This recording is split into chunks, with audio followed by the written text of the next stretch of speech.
Señores, gracias por compartir con nosotros esta mañana. Estamos más que agradecidos en este día. Y contento con esa noticia de Senén. Sí, esa noticia es muy positiva y de hecho pienso que hay que detallar cada uno de los elementos que van a mejorar. A veces era irritante la huelga de los médicos, yo debo decir. Sí, porque afectaba directamente a millones de gente. Sí, y uno que no te reciban y mucha gente ha sufrido, pero al final ese es un logro que no es solo para los médicos, como digo, la mayor parte de las cosas que han logrado es para la gente. Mira, destacar que, por ejemplo, que se atiendan a los pacientes mentales, que no se atendían, que tú podías tener el mejor seguro médico, porque tú tienes una depresión o se sentía un poco alterado, lo que fuere.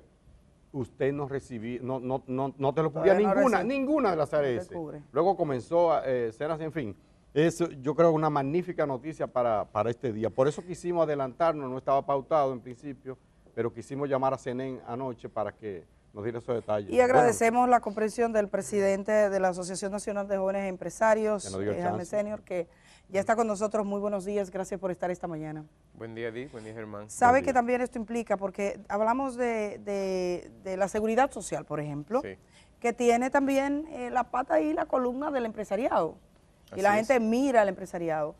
Y sobre todo en el tipo de compromiso que tenga el empresariado. Yo sé que a veces, hablaba yo con un empresario relevante dedicado al área, pues maneja temas de AFP, seguridad social, y él se sentía triste porque decía, nosotros no somos ladrones y en la calle no posean ladrones. Sí. Y yo le decía, el reto de los empresarios, sobre todo por ejemplo en el área de la seguridad social, es demostrarle a la gente que su futuro le importa. O sea, hasta qué punto al empresariado le importa el futuro de la gente y no le importa su dinero. Estamos hablando de una cultura distinta. Usted es un hombre joven, los jóvenes empresarios, hay quienes dicen que a veces los jóvenes son más viejos que los padres y los abuelos, pero ¿cómo usted ve ese empresariado joven de nuestro país y el compromiso por mejorar temas tan cruciales como el tema de la salud, por ejemplo? Bueno, gracias y gracias por recibirme. Tengo que empezar diciendo que justo antes de yo salir esta mañana para acá, mi hijo más joven, Felipe, que cumple 3 años, me pidió que lo saludara. Así que, hola Felipe. Salud, 3 años tiene, no, pero nosotros también vamos a saludar. Nos unimos a esa felicidad. Así que definitivamente, eso también es lo que tenemos los jóvenes, que tenemos hijos jóvenes. Yo tengo 3 hijos, uno que va a cumplir 8, una que va a cumplir 6 ahora en mayo, Felipe que cumple 3 años en 3 semanas. Entonces, ciertamente nosotros estamos preocupados por el futuro, tenemos una visión de largo plazo. Y yo coincido con el doctor Senén Cava, que decía aquí en su programa, que la ley 87-01 fue una conquista. Él quizás entendía que era demasiado girada hacia el sector privado, pero tenemos que recordar que antes de la ley 87-01 nosotros no teníamos ningún tipo de salud privatizada, ningún tipo de seguro médico generalizado en la República Dominicana. La ley 87-01 fue una gran conquista para la República Dominicana. De hecho, en lo personal le puedo decir que cuando yo nací con el esfínter pilórico bloqueado y a mí no me operaban porque mis padres que no tenían, no había seguro y no había disponibilidad, y finalmente mi mamá le dijo, mira, yo lo pago en efectivo. Y a las 2 horas yo estaba en el quirófano. O sea, yo tengo todavía una cicatriz aquí en todo mi torso. ¿Qué es esa condición? No, es cuando lo que es la conexión entre el estómago y el intestino está bloqueado. O sea, eso es una condición. Mortal. No, es mortal. Entonces, nosotros, yo creo que hoy día, entre lo que es el Servicio Nacional de Salud, que es lo que es la parte pública, y lo que son los seguros privados, ese tipo de situación no ocurre, por lo menos no con tanta frecuencia, es muy poco común. Entonces tenemos que realmente saludar lo que ha sido esa conquista y podemos ver cuáles han sido las deficiencias, qué podemos mejorar en el sistema, porque ciertamente la ley tiene más de 20 años, pero en sentido general yo creo que tenemos que estar muy agradecidos por esa conquista que tenemos como pueblo. Vamos a agradecer también a Kenia, que le ha traído un cafecito sabroso para que usted lo disfrute.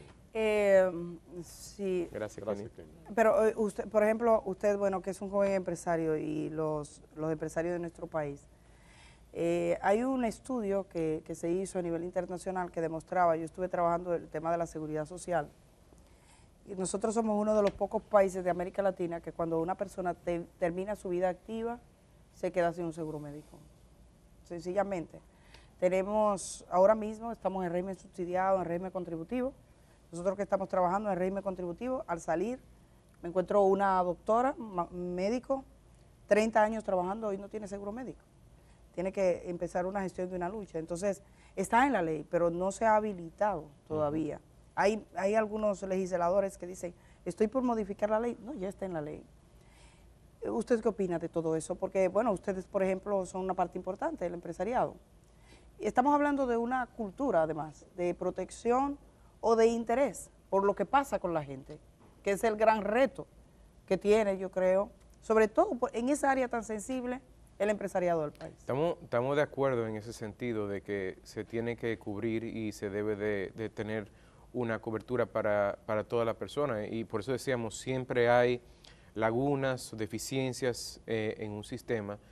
Yo lo veo, por ejemplo, en la abuela de mi esposa, tiene 90 años, y lamentablemente ella no tiene seguro médico, entonces sus hijos la ayudan con lo que son los gastos médicos. A menos que los hijos estén en el seguro, en el régimen contributivo. Pero ya sí, porque ella es más vieja y no vive en la misma casa, no, pero es difícil a veces entonces tenerla. No, pero quiero darles información porque sé que mucha gente, por una razón, encontré a una compañera de trabajo haciendo una colecta. La seguridad social, si algo tiene que reivindicado, es que tus padres, si estás en el régimen contributivo, porque hay gente que no lo está, si alguien es hijo, tiene su papá o su mamá, no importa dónde estén, puede ponerlo. Usted, por ejemplo, tiene a su madre, y su madre su madre trabaja, pero no trabajara, no estuviese en ningún régimen, inmediatamente la ARS está obligada a colocarle. Eso es una de las garantías. Pero se paga no importa la edad. se paga Tú lo pagas aparte, paga poco más de 1,000 pesos, creo que son 1,400, 1,500 pesos todos los meses. Pero se lo digo porque muchos muchachos nuestros, por ejemplo, trabajando, compañeros, a veces carecen de esa información, que es otro de los problemas que tiene la seguridad social, el tema de la información. A veces. Eso es un buen punto en cuanto a la información, pero ahí indirectamente tú tocas un tema que es que gracias a Dios nosotros todos trabajamos, pero sabemos que en la República Dominicana hay un gran sector de informalidad. Entonces, todas esas personas que trabajan en el sector informal, que se estima que hasta 50, 60% de la economía, difícil saber con cifras exactas, no tienen el beneficio. Un 60% de la economía, aproximadamente. Aproximadamente. No tenemos cifra exacta, pero sabemos que ronda 50, 60%. Eso es una cantidad enorme. Entonces, todas esas personas no gozan de la cobertura del sistema de seguridad social del que estamos hablando. Entonces, eso es un tema también que va a lo que es el bienestar y la paz social de la nación, de que tenemos que de alguna forma lograr que se formalicen esos empleos para que precisamente puedan entrar al régimen contributivo. Jaime, desde la Asociación Nacional de Jóvenes Empresarios que usted preside, ¿cuál es la evaluación que tiene de este acuerdo que se ha logrado para un incremento salarial en el sector privado? Generalmente, previo a la discusión o durante la discusión de este tema, se hablaba que eso va a provocar despidos, que se aumentan, entonces habrá desempleo, bururum, barará. Extrañísimamente y afortunadamente, digo yo, esta vez hubo una especie de consenso. A ver, la valoración que tienen ustedes sobre esto. Sí, el aumento salarial que fue aprobado por consenso en el Comité Nacional de Salarios fue uno que fue logrado y es muy positivo y en tiempo récord para la República Dominicana, para nuestro país, para nuestra economía. La realidad es lo que tú dices, Germán. Si hay un aumento desproporcionado de salarios, eso tiene un efecto de poder llevar a mayor desempleo. Pero el aumento que fue acordado, que fue conforme también, no solo a la inflación acumulada, sino también hubo un aumento por encima de la inflación y más un 4% para el año que viene, en febrero del 2024, es también una conquista para los trabajadores y es otra evidencia de que a través del diálogo se puede lograr consenso, de que el sector empleador, el sector empresarial, el sector privado no está en contra de lo que son los intereses de los trabajadores, no está en contra de lo que es el sector público. Lo que se procura es buscar un consenso en una mesa de diálogo, acuerdos que sean racionales, acuerdos que aseguren la productividad y la competitividad de nuestro país. Pero siempre se dice que del empresariado dominicano, al que Juan Bosch habla, en sentido general, de una arritmia histórica, capitalismo tardío, que heredamos todo ese atraso, no culpa de tal o cual, sino, espérate que estoy oyendo una vocecita por aquí y yo no tengo necesidad de ir a ningún médico. Ya, no. Sí, ya se paró. Sí, pero sí, que hubo una conversación. Sí, una conversación, discúlpenos. Entonces, se ha hablado de esa arritmia histórica, de un atraso desde el empresariado, de la oligarquía en general, pero del empresariado en particular. Y entonces esa especie de embudo, ¿cree que es conveniente para la propia economía, para el propio desarrollo del país y de ustedes como empresarios, que ese embudo se vaya, ¿cómo decir?, como anchando un poquito más para el otro lado estrecho? La República Dominicana, si vemos América Latina en sentido Me refiero general, a la desigualdad, lo que quería sí, graficar. Y ahí voy, pero vemos República Dominicana y vemos América Latina en sentido general. Y tenemos que decir que nuestro país goza de una paz social y de un balance entre diversos sectores que es envidiable en la región. Hay que empezar por ahí, que la realidad de lo que eran los años 50 y 60, cuando estábamos saliendo de una vil dictadura, donde todavía como país, como economía nos estábamos estableciendo, insertando en la economía mundial, es muy diferente a la del año 2023. Tenemos desigualdad en República Dominicana. Mucha. Nosotros como ANGE participamos en el lanzamiento del estudio de cuantificación de desigualdad del Ministerio de Economía, Planificación y Desarrollo, y sin lugar a duda que la tarea que tenemos como país y como empresarios que lo apoyamos, y por eso acudimos a ese lanzamiento y participamos en un panel con el ministro Issa también, es que tenemos que reducir esa brecha de desigualdad a largo plazo. ¿Cómo lo vamos a hacer? Tenemos que aumentar la productividad. ¿Y cómo se aumenta la productividad? A través de la educación. Y eso es lo que Invirtiendo en tecnología también, en equipos. Así es, no tenemos que invertir en todo lo que son los sectores productivos. Nosotros como ANGE, por ejemplo, el año pasado lanzamos un estudio en el que cuantificamos las carreras técnicas y universitarias que se producían en la República Dominicana versus lo que son las demandas del mercado. No va a ser sorpresa para nadie para decir que carreras como la mía, la del derecho, están sobrepobladas, sobreofertadas, mientras que las carreras STEM, ciencia, tecnología, ingeniería, matemáticas e idiomas, porque interesantemente ningún dominicano que sabe hablar inglés está por debajo de la pobreza en República Dominicana. Y esas carreras están subrepresentadas en lo que son nuestras universidades e institutos técnicos. Entonces, nosotros tenemos que, país, abocarnos a pensar muy bien en qué queremos de nuestro sistema de educación, porque nuestro sistema de educación y educación superior es lo que nos va a llevar a ser más productivo como país, a aumentar los salarios más y por ende reducir la brecha de desigualdad. El informe que usted hace referencia, supongo que es el que presentó el Ministerio de Economía junto con la CEPAL, y ustedes también fueron parte, desigualdad de ingresos en la República Dominicana, que pueden buscarlo. Yo quiero leer un párrafo a ver qué usted me dice de esto. Dice, bueno, así es. El 1% de la población dominicana que registra mayores ingresos concentra la mayor proporción del ingreso bruto nacional. La brecha es muy significativa. 1% de la población recibe casi la mitad de lo que recibe la mitad más pobre de la población. Y esto se amplía. Estamos hablando, el ingreso que recibe el 1% más rico de República Dominicana corresponde al 30.5% del ingreso bruto nacional en el año 2019, mientras que el ingreso captado por la mitad de la población alcanzó apenas el 13%. Eso es algo como estructural, tal como está configurado, estructural. Hablaban aquí, por ejemplo, a veces los políticos cuando van hablan de nuevos modelos económicos, de que hay que darle la vuelta a esto. ¿Usted cómo lo ve?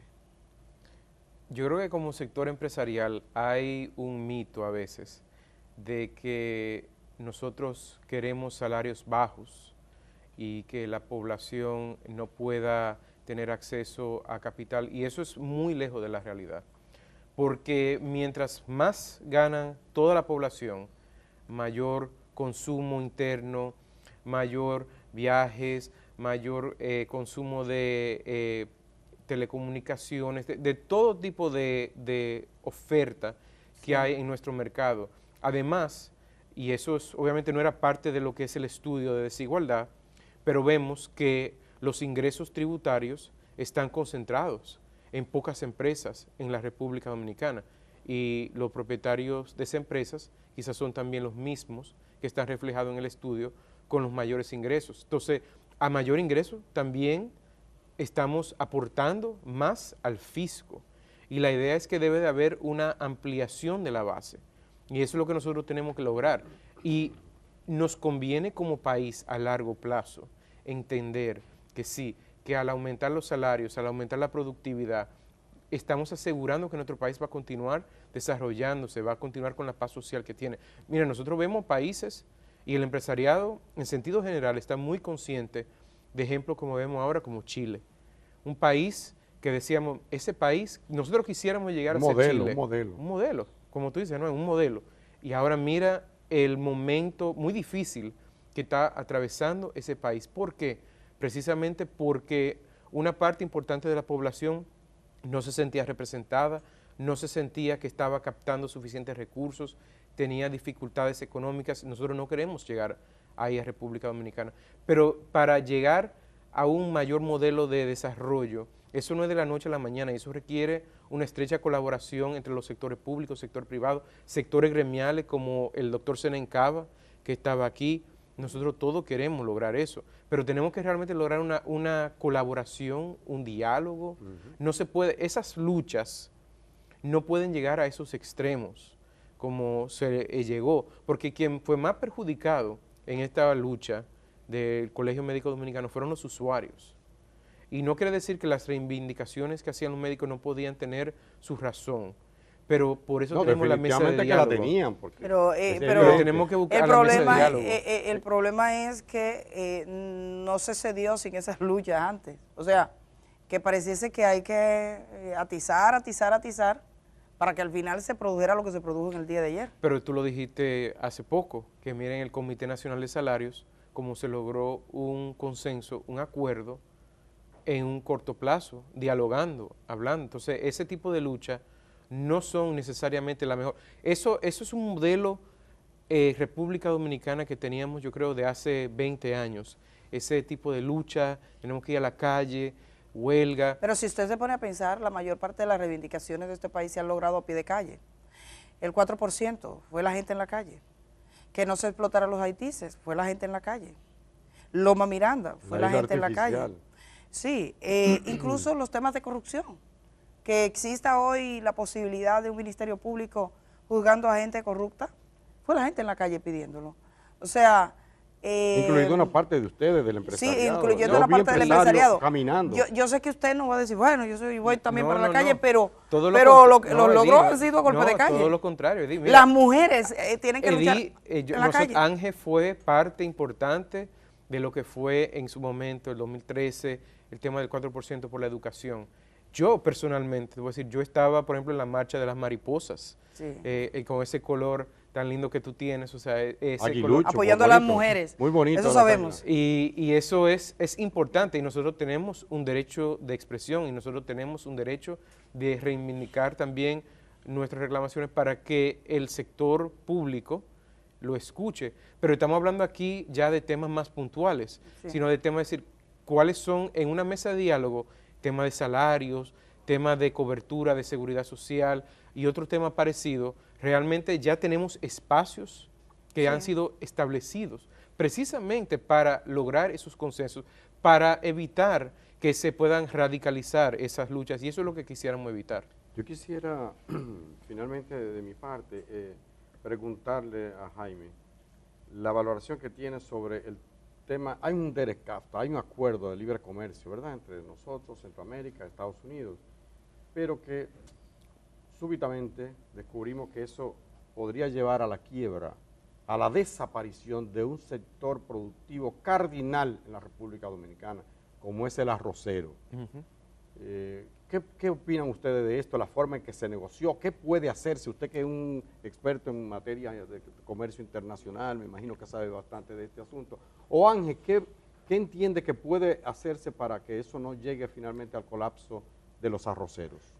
Mira, en primer lugar, vamos a empezar por la premisa de que los acuerdos de libre comercio son buenos generalmente. Y República Dominicana se ha beneficiado de los acuerdos de libre comercio. Nosotros somos una potencia en expansión en materia de exportación y nuestras empresas locales están exportando a todo el Caribe y Centroamérica y ahora llegando a Estados Unidos y Suramérica. O sea, nosotros no tenemos que tener miedo a lo que es la exportación. Ahora bien, en todo acuerdo de libre comercio también se tienen que resguardar sectores claves productivos nacionales. El DERECAFTA es un buen acuerdo, pero tiene casi 20 años y 20 años atrás quizás no teníamos la experiencia que, por ejemplo, tuvimos en la pandemia, donde fue claro que tuvimos una autosuficiencia productiva autóctona nacional en materia de alimentos. Tenemos un sector arrocero que emplea alrededor de 300,000 personas, donde nosotros también exportamos, pero la mayoría de esa producción es nacional y se consume aquí. Y es buena. Y es muy buena. Es un arroz de altísima calidad. Entonces, ahí apoyamos y respaldamos el llamado del gobierno de buscar medidas que puedan salvaguardar esa industria. El gobierno, es importante notar, no ha dicho cuáles exactamente serán las medidas que se van a adoptar para salvaguardar esa industria. Se designó una comisión interministerial para dialogar con los Estados Unidos. No sabemos si habrá una modificación del DERECAFTA, no sabemos si habrá algún tipo de modificación de los aranceles, algún subsidio, eso no lo sabemos. El gobierno ha dicho, estamos estudiando lo que se puede hacer legalmente para proteger esa industria, pero apoyamos ¿Y hay posibilidad de una renegociación? Porque ya Estados Unidos adelantaba que no va, que eso no es posible. Aunque ya sí renegoció con México, Canadá, el acuerdo del Tratado de Libre Comercio Norte. Ha habido algunas... Así es. Ese tratado se ha renegociado. ¿Se ha renegociado? O capítulos o aspectos muy puntuales dentro de diversos tratados de libre comercio. Pero esto es David contra Goliat, no México con 120. Pero es un acuerdo. Sí, es un acuerdo, lo sé, pero quiero decir que ayer había una correlación de fuerza diferente y una necesidad del mercado norteamericano diferente que en relación a nosotros que somos como una sardina negociando con una ballena. Pero el esfuerzo se tiene que realizar en primer lugar. Sí. Y segundo, hay apertura. El Estados Unidos es nuestro principal socio comercial y República Dominicana tiene excelentes relaciones con los Estados Unidos. Como cualquier negociación, una parte puede poner una posición al principio y otra parte va a poner otra posición y en una mesa de diálogo se llegará a un acuerdo. Puede ser, y eso ya es una especulación, puede ser que los Estados Unidos pida otras concesiones para poder concedernos una protección a la industria arrocera. Eso puede ser, pero precisamente nosotros tenemos que sentarnos con los Estados Unidos, dialogar, pero es crítico y es esencial y nosotros apoyamos 100% que se busquen las formas de proteger a ese sector.